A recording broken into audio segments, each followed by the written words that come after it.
오늘도 이 거룩한 주일에 주의 전에 나오신 여러분들 위해 하나님의 크신 은혜와 복이 임하시기를 주님의 이름으로 축원합니다. 오늘 여러분과 함께 나눌 말씀은 베드로의 신앙이라는 제목입니다. 이제 고난주간이 일주일 앞으로 성큼 다가왔습니다. 십자가의 고난을 묵상하며 예수께서 나의 죄를 위하여 어떻게 죽으셨는지 또 왜 죽으셨는지를 묵상하며 많이 죄송스러워하는 그런 절기가 돌아온 것입니다. 그래서 타 교단에서는 사순절이라고 하여 40일 동안 이 십자가의 고난을 묵상하며 금식을 강조하고 또는 경건을 강조하면서 절기로 지키고 있습니다. 그러나 우리 교단은 공식 절기에 이 사순절 자체를 사실 넣고 있지 않습니다. 물론 개개인이 신앙적으로 예수님께서 40일 동안 금식을 하셨고 모세도 40일 동안 금식하였으니 나도 십자가의 고난을 생각하며 40일이라고 하는 이 시간을 좀 특별하게 40일이라는 시간을 그렇게 지내리라 결심할 수 있습니다. 그러나 그것을 기독교 공식 절기로 지키는 것에 대해서는 교단마다의 특징이 있습니다. 사실 사순절이 공식 절기로 이렇게 강조되고 있는 것은 그렇게 오래된 우리 한국교회 전통은 아닌 것 같습니다. 제가 어렸을 때는 사순절이라는 것 자체를 그렇게 강조하지 않았습니다. 그런데 요즘 와서 이제 사순절이 많이 강조되고 있습니다. 이렇게 된 배경에는 특정 교단이 이제 예배 예전을 강조하면서 절기를 많이 강조하고 또 이렇게 절기마다 또 색깔이 다른 숄더를 이렇게 가운 위에 걸치는 등 이렇게 형식을 강조하면서 이렇게 시작이 된 것 같습니다. 사순절 지키는 것이 뭐 잘못되었다 이런 말을 하는 것은 아닙니다. 예수님의 고난을 묵상하며 경건하게 지내겠다고 하는 이 취지는 참 좋은 일입니다. 다만 우리 자꾸 좀 로마 캐톨릭처럼 이렇게 형식을 강조하는 것이 아닌가 이런 우려되는 면도 있습니다. 왜냐하면 우리 개신교는 바로 그런 형식화되고 형상화되는 것을 반대하면서 이 종교개혁이 일어났기 때문입니다. 그래서 우리 교단은 여러분 잘 아시는 것처럼 강대 위에 이렇게 뭐 성경을 모셔놓는다든지 어느 교단 가면은 교회 가면은 성경이 가운데 이렇게 딱 모셔져 있는 것 아마 보셨을 것입니다. 또는 이렇게 십자가를 갖다가 십자가조차도 사실은 우리 교단은 형상화하지 말라고 할 정도로 아주 보수적인 그런 교단입니다. 십자가를 무시하는 것이 아니라 십자가를 혹여라도 우상으로 섬기게 될까봐 우상화시킬까봐 우려한다는 점에서 아주 굉장히 보수적으로 그저 하나님의 말씀을 붙들고 본질을 붙들고 살아야 된다. 이것을 강조하는 교단입니다. 여러분 우리 교회가 그런 보수적인 교단 대한예수교장로회 합동교단에 속해 있음에 대해서 자부심을 가져도 좋을 것 같습니다. 여러분 그러므로 우리 한강교회 성도들은 지금 이제 그 고난주간을 우리가 일주일 앞에 둔 이런 시점에서 이렇게 고난주간이 점점 가까우면 가까울수록 뭐 이렇게 교단적으로 사순절이다 이런 말을 하지 않아도 좀 더 성경적으로 의미 있게 또 더 분명하게 더 확실하게 이 십자가의 고난을 또 십자가의 부활을 이렇게 묵상하시기를 주님의 이름으로 축원합니다. 그래서 여러분 사순절이라는 이 특정한 기간뿐만 아니라 사실은 우리의 삶이 365일이 늘 십자가의 의미를 묵상해야 할 것입니다. 특히 여러분 이제 다음 주부터 시작되는 고난 주간 다음 주죠. 그러니까 다다음 주인가요? 계산이 잘 안 되는데 일주일 후부터 우리가 시작되는 이 고난 주간은 한 주밖에 안 됩니다. 우리 교단은 한 주 동안에 좀 집중적으로 그 시간 동안은 정말 집중해서 우리가 십자가의 고난 그리고 또 그 너머에 있는 부활을 묵상하는 여러분 그런 의미 있는 시간을 준비하시기 바랍니다. 여러분 이렇게 제가 서론이 장황했던 이유는 여러분들이 기독교 방송을 보시다가 다른 교회는 사순절이라고 하여 이렇게 대단하게 무엇인가를 하는 것 같은데 왜 우리 교회는 사순절을 안 지키는가 궁금해 하실까봐 우리 교단의 색깔을 이렇게 설명해 드렸습니다. 우리 교회가 다른 교단의 교회보다 예수님을 향한 사랑이 부족하거나 예수님의 십자가를 무시하는 것은 전혀 아니라는 말씀을 드리는 것입니다. 오히려 형식에 빠져들다가 이 내용을 훼손할까봐 본질을 잃어버릴까봐 하나님의 말씀, 이 성경 말씀을 붙들려고 정말 이 말씀을 최우선으로 삼으려고 애쓰는 그런 그 교단이라는 것을 다시 한번 여러분에게 말씀을 드립니다. 이런 맥락에서 오늘 말씀을 통해서 우리 참된 신앙에 대한 말씀을 참된 신앙 이것에 대해서 말씀을 나누려고 합니다.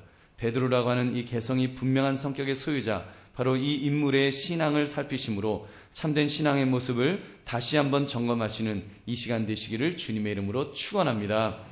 베드로의 인물됨이 어떠합니까? 여러분, 참 베드로의 인물됨을 보면 굉장히 분명한 사람이었습니다. 베드로는 뜨거우면 뜨겁고 차가우면 차갑고 이 호불호가 아주 분명했습니다. 애매하거나 미지근하거나 좋지도 않고 싫지도 않고 그런 모습이 전혀 없는 성격입니다. 예수님께서 나를 누구라고 하느냐? 중대한 질문을 던지셨을 때 베드로는 거침없이 대답했습니다. 주는 그리스도시요 살아계신 하나님의 아들이십니다. 아주 기가 막힌 이 신앙 고백을 한 것입니다.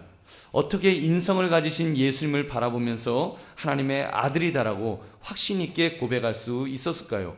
오죽 잘했으면 예수님께서 그에게 극찬을 아끼지 않으셨습니다. 마태복음 16장 18절에 보니까 또 내가 내게 이르노니 너는 베드로라 내가 이 반석 위에 내 교회를 세우리니 음부의 권세가 이기지 못하리라.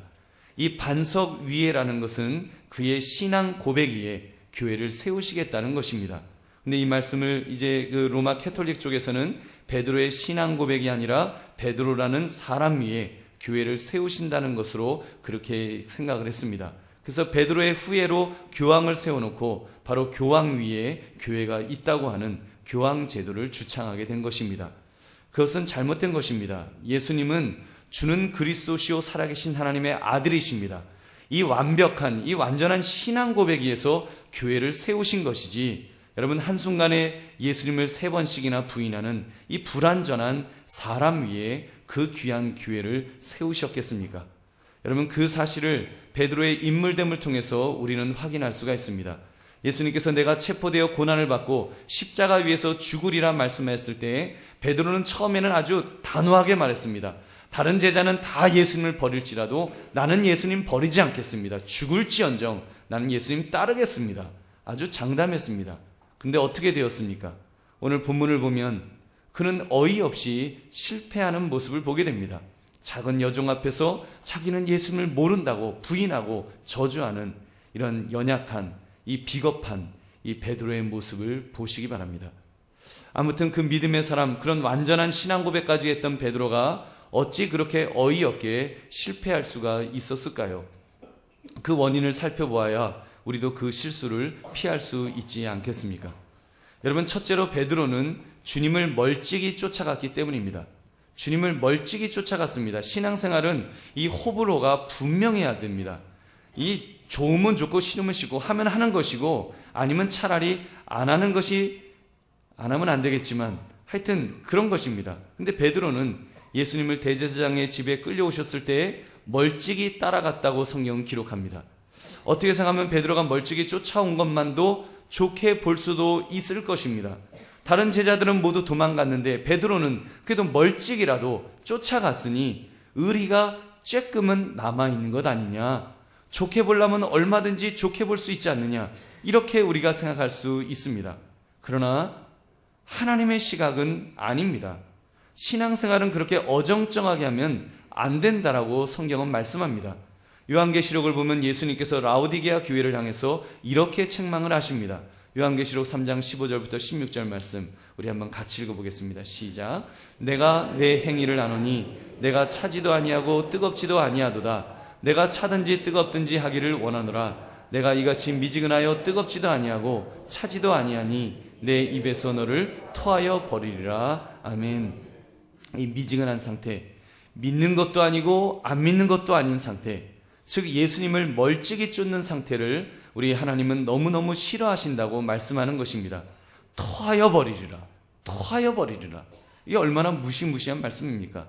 사랑하는 성도들이여, 그런데 문제는 우리의 신앙생활이 사실 뜨겁거나 차기보다는 좀 이렇게 미지근할 때가 더 많지 않습니까? 예수님을 쫓기는 쫓는데 멀찍이 쫓아가는 것이 사실 우리의 모습이 아니냐는 말입니다. 신앙생활을 무슨 암보험 들듯이 하는 사람들이 있습니다. 진짜 내가 암이 걸릴 것이다 이런 확신을 가지고 보험 드는 사람은 없을 것입니다. 혹시라도 걸리면 어떻게 하는가? 다 그런 마음으로 암보험을 우리가 드는 것 아니겠습니까? 암보험이야 보험료만 또박또박 내면 마음이야 뭐 믿든 말든 어떻든 간에 미지근하든 아무런 상관이 없습니다만 여러분, 신앙생활은 다릅니다.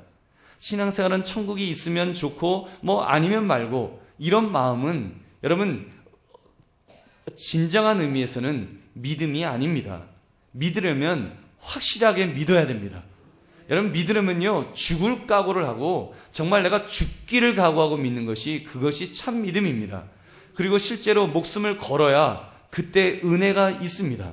베드로처럼 멀찍이 믿으려고 하면 여러분 예수님을 부인하는 이런 끔찍한 이런 죄를 저지를 수 있다는 것입니다. 여러분, 우리 하나님은 속지 않으신다 그랬습니다. 우리가 미직지근하게 믿는 거 하나님은 속지 않으신다고 말씀합니다. 갈라디아서 6장 7절 말씀, 스스로 속이지 말라. 하나님은 업신여김을 받지 아니하시나니 사람이 무엇으로 심든지 그대로 거두리라.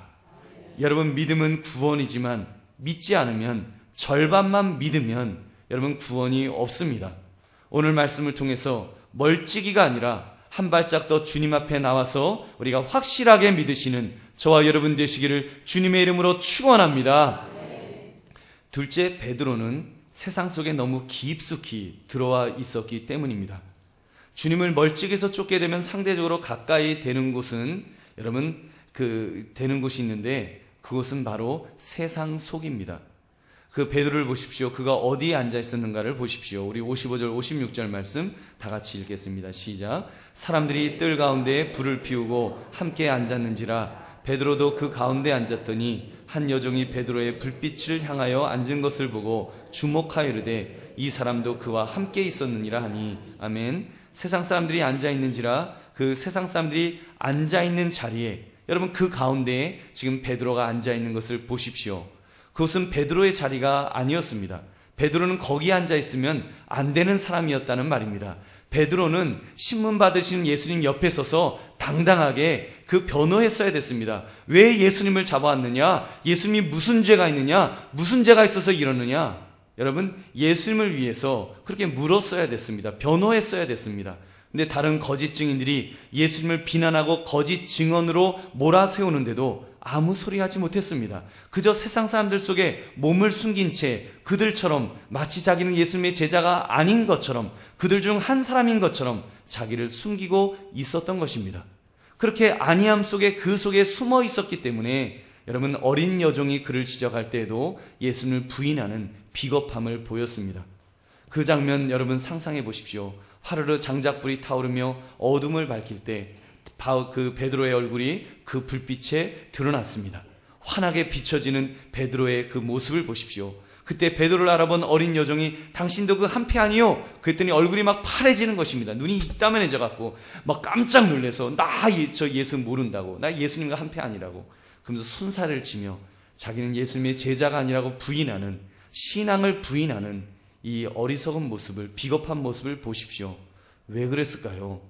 여러분, 세상 속에 너무 깊이 들어가 있었기 때문에, 사람들 속에서 편안하게 안심하면서 아무도 나를 알아보지 못할 거야, 이런 마음으로 있었기 때문에 예수님을 부인하는 그런 어리석음을 저질렀던 것입니다. 사랑하는 성도님들, 어쩌면 우리도 베드로처럼 너무 세상 깊은 곳에 들어와 있는지도 모르겠습니다. 예수 믿는다고 하면서 정말 나 예수 믿는 사람입니다, 분명하게 그 선을 긋고 사는 것이 아니라, 이게 예수 믿는 사람인지 아닌지 잘 모르도록 그냥 세상 사람들과 똑같은 사람처럼 그렇게 묻어가는, 그 속에 그냥 숨어 사는 우리의 신앙의 모습은 없습니까? 예수 믿는 사람은 술 취하지 말라 성경이 금하고 있는데 술자리 깊숙이 들어가 있는 분들도 있습니다. 그래서 그저 술자리에서 술 취하지 말라고 했지 어디 먹지 말라고 그랬느냐, 금선 위하여 하면서 이렇게 마시는 거예요. 근데 어느 날 사람들이 말합니다. 당신은 교회 다니는 사람 아니었어요? 교회 다니는 사람 아니었어요? 이 지적에 화들짝 놀라서 그 놀라는 이 베드로와 같은 그런 모습은 우리에게 없느냐는 것입니다. 나의 현 주소를 한번 돌아봅시다. 사실 우리는 술 문제보다 더 큰 문제를 여러분 안고 있습니다. 드러나지 않았기 때문에 안심하면서 그냥 세상 사람들과 똑같은 모습으로 그렇게 살아가고 있지 않느냐는 것입니다. 도덕적으로, 영적으로, 양심적으로 잘못된 죄악 속에 너무 깊이 발을 디디고 있는 내 모습은 없습니까? 사랑하는 성도들이여, 우리 믿음의 사람은 세상에 발을 딛고는 있지만 세상에 속한 자가 아닌 줄로 믿습니다. 여러분, 우리는 세상에 속한 자가 아니라 우리는 하나님의 자녀로 살아가는 그런 사람들입니다.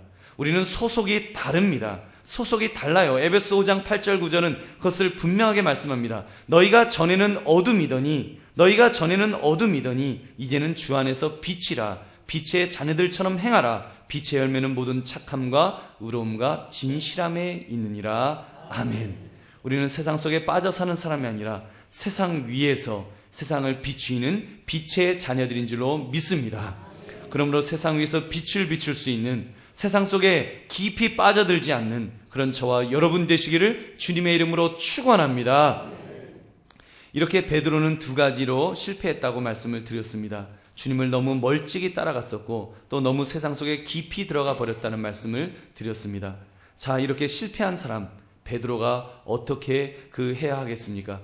수제자로서 죽을지언정 주님을 배신하지 않겠다고 호언장담했었는데 작은 여종 앞에 예수님을 부인하였으니 이 사람을 이제 어떻게 해야 되겠습니까?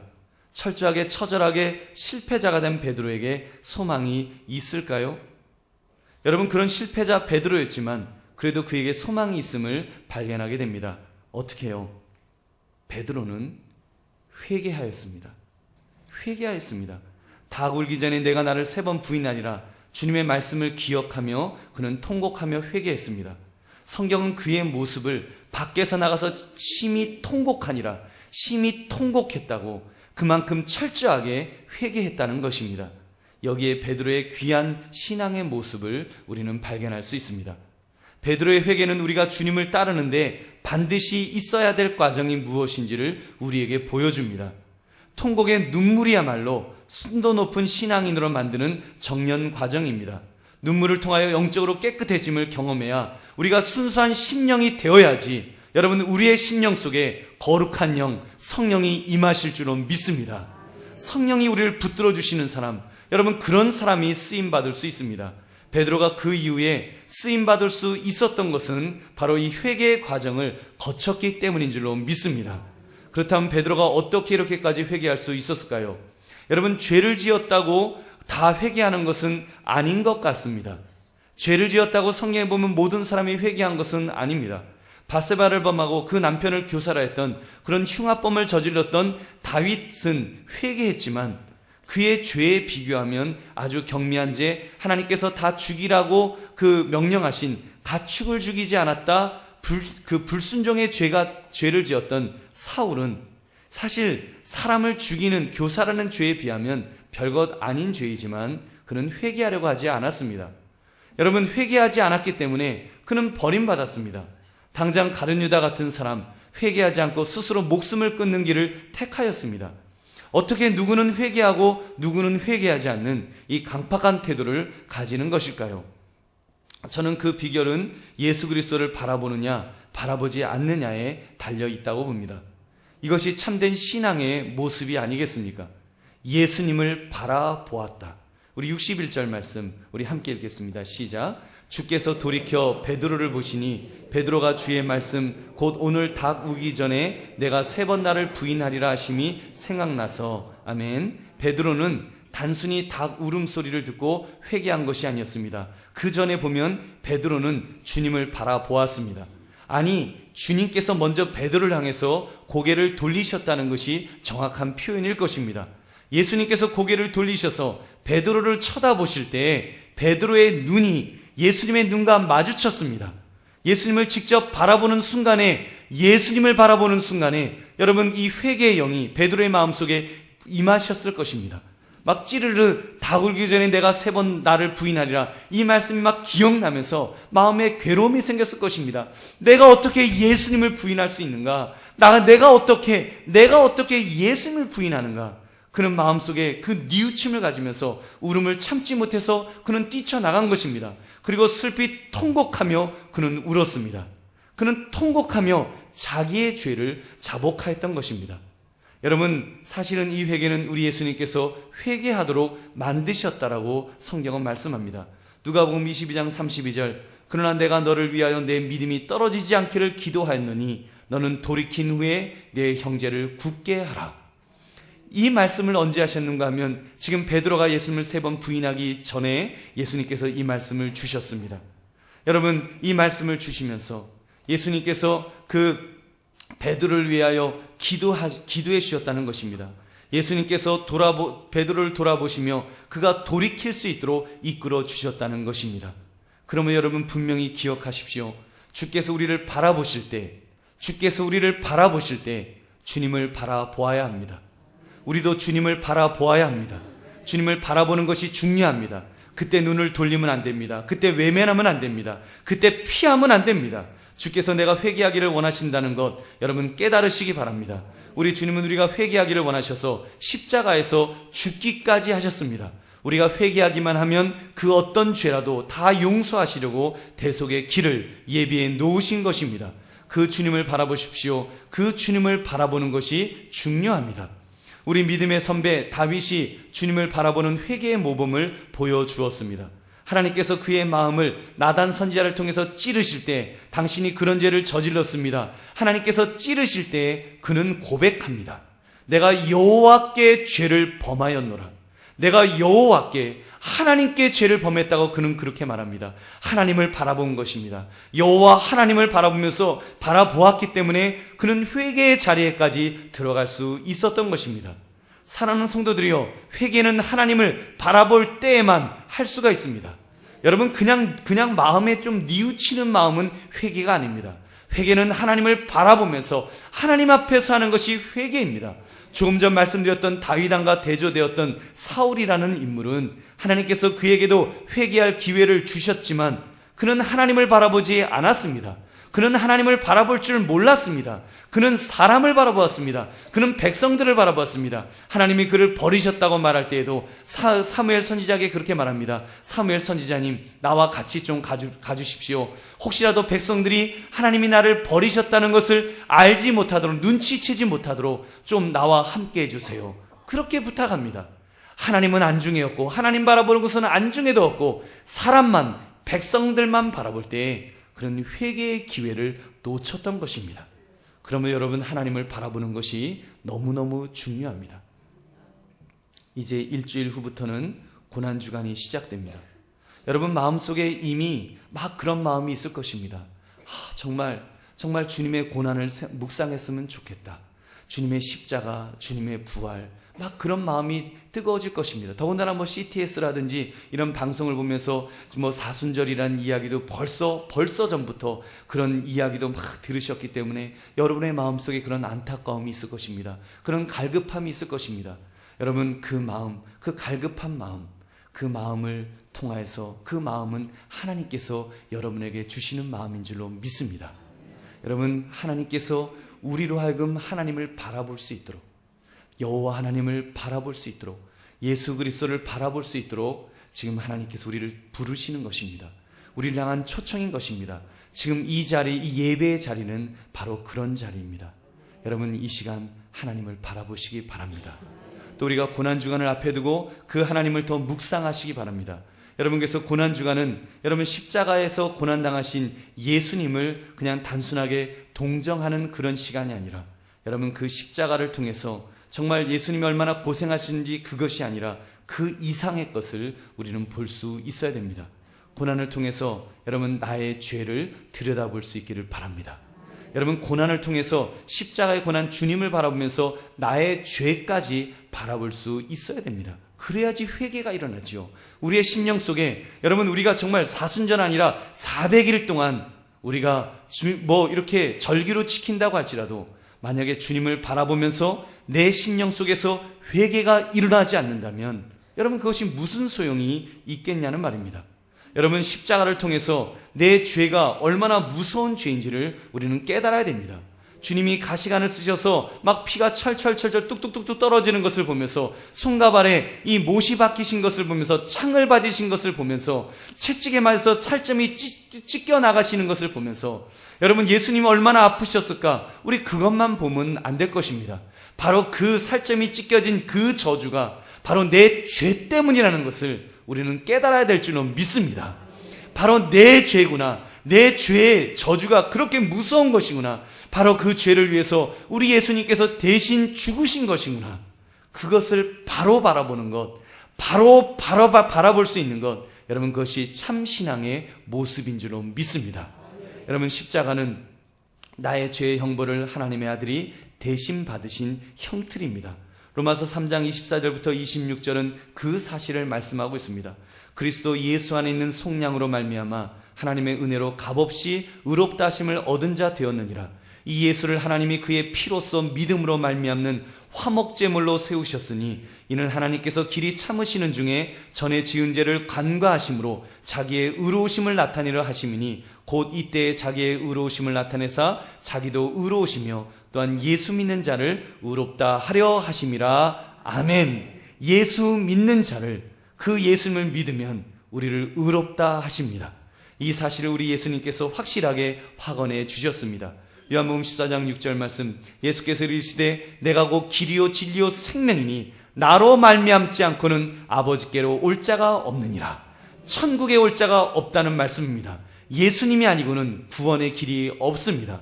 주 예수를 믿으라. 그리하면 너와 내 집이 구원을 얻으리라. 여러분 그 주님 바라보시고 그 주님 믿으시면서 정말 내 죄를 고백하며 회개함을 통해서 우리가 참으로 우리의 믿음이 분명해져서 우리의 믿음이 확고해져서 참으로 예수 믿고 구원을 누리시는 저와 여러분 되시기를 주님의 이름으로 축원합니다. 사랑하는 성님들, 다시 한번 강조의 말씀을 드립니다. 이 예수님을 바라보십시오. 이번 이제 고난 주간이 올 때 목전에 둔 이 시점에서 우리가 예수님을 바라보는 그것을 결단하시기 바랍니다. 우리가 예수님만 바라보고 회개하여 변화된 베드로는 위대한 지도자가 된 것을 우리는 보게 됩니다. 그가 한번 설교하면 3,000명, 5,000명이 회개하는 놀라운 역사가 일어났습니다. 앉은 병인을 향해서 은과 금은 내게 없지만 내게 있는 것을 내게 주노니 예수 그리스도의 이름으로 명하노니 일어나라 할 때 참으로 그 불구자가 일어나는 그런 기적의 역사도 일어났습니다. 한마디로 베드로는 하나님의 장중에 그렇게 귀하게 쓰임받게 되었다는 것입니다. 여러분 기억하십시오. 베드로가 그런 위대한 지도자가 될 수 있었던 것은 여러분 예수님을 바라보는 데서부터 시작되었다는 것입니다. 예수님을 바라보았을 때 그가 죄의 자리에 있었지만 주께서 그 고개를 돌리실 때 그가 예수님을 바라보면서 회개할 때 여러분 그 일이 시작될 수 있었습니다. 여러분 주님을 바라보고 그리고 회개하는 것에서부터 여러분 우리의 신앙은 시작되어야 될 줄로 믿습니다. 그 이후에도 베드로는 예수님을 만났습니다. 나는 이제 물고기를 잡으러 다시 돌아가겠다고 그 낙심해서 갈릴리 바다로 돌아갔을 때 예수님은 그를 찾아오셨습니다. 그에게 나타나셨습니다. 요한의 아들 시몬아, 내가 나를 사랑하느냐 하시면서 예수님께서 그에게 사명을 다시 맡기려 하셨습니다. 그때 그 베드로는 주님을 바라보면서 주여 내가 주님을 사랑하는 줄 주님 아십니다 하면서 주님 앞에 고백했습니다. 그때 내 양을 먹이라, 내 양을 치라, 내 양을 먹이라 하시면서 우리 주님은 베드로를 다시 한번 위대한 지도자로, 위대한 일꾼으로 삼아 주신 줄로 믿습니다. 여러분 이제는 저와 여러분의 차례입니다. 이제는 우리의 차례라는 것입니다. 예수님께서 베드로를 찾아오셨던 것처럼, 베드로에게 고개를 돌리셨던 것처럼 예수님은 바로 우리에게 고개를 돌리기를 원하십니다. 우리를 보기를 원하십니다. 우리가 주님을 바라볼 수 있도록 주께서는 우리에게 오시고 계십니다. 여러분 이 예배의 자리가 바로 그 자리인 것입니다. 그 주님을 우리 바로 바라봅시다. 그 주님 바라보고 주님 앞에 고백합시다. 주여 내가 여기 있나이다. 주님 나를 사용해 달라고 여러분 주님 앞에 고백하시기 바랍니다. 그러면 주께서 주의 강한 팔로 저와 여러분을 붙들어 주실 줄로 믿습니다. 여러분 연세 많으시다고 낙심하지 마시고, 여러분 많이 배우지 못했다고, 많이 가지지 못했다고 그런 것 때문에 낙심하지 마십시오. 중요한 것은 그것이 중요한 것이 아니라 내가 주님 바라보고 주님 내가 여기 있나이다 고백하는 것, 주님 앞에 주님의 장중에 붙들림 받기를 원하는 그 마음이 중요한 줄로 믿습니다. 주께서 붙들어 주시면 주께서 책임져 주실 줄 믿으시기 바랍니다. 여러분 이제 그 주님 바라보시면서 그 부르심 앞에 여러분 이제 우리가 한 발짝 더 나아가면 아직까지 그 주님을 바라보지 못하고 있는 그런 사람들이 우리 주변에 있지 않습니까? 우리의 가족이, 여러분의 사랑하는 친지가, 이웃들이, 직장 동료가 아직 주님을 바라보지 못하고 주님을 믿지 못하는 그런 분들 있지 않습니까? 여러분 그분들을 초청하시기 바랍니다. 어떻게 초청할까 고민하시기 바랍니다. 어떻게 예수님을 내가 소개해 드릴 수 있을까? 그들도 예수님을 바라볼 수 있도록 그렇게 도와줄 수 있을까를 여러분 기도하시면서 준비하시기 바랍니다. 이제 이번 달 4월 마지막 주가 되면은 우리가 VIP 태신자를 작정할 것입니다. 누구를 작정할까 찾아보시고 기도하시며 또 이렇게 준비하시기를 바랍니다.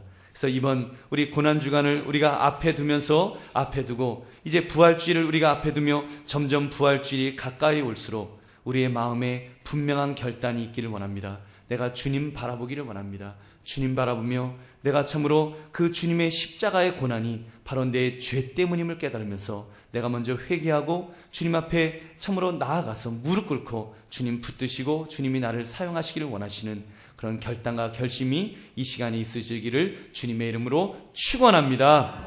우리 함께 기도하겠습니다. 오늘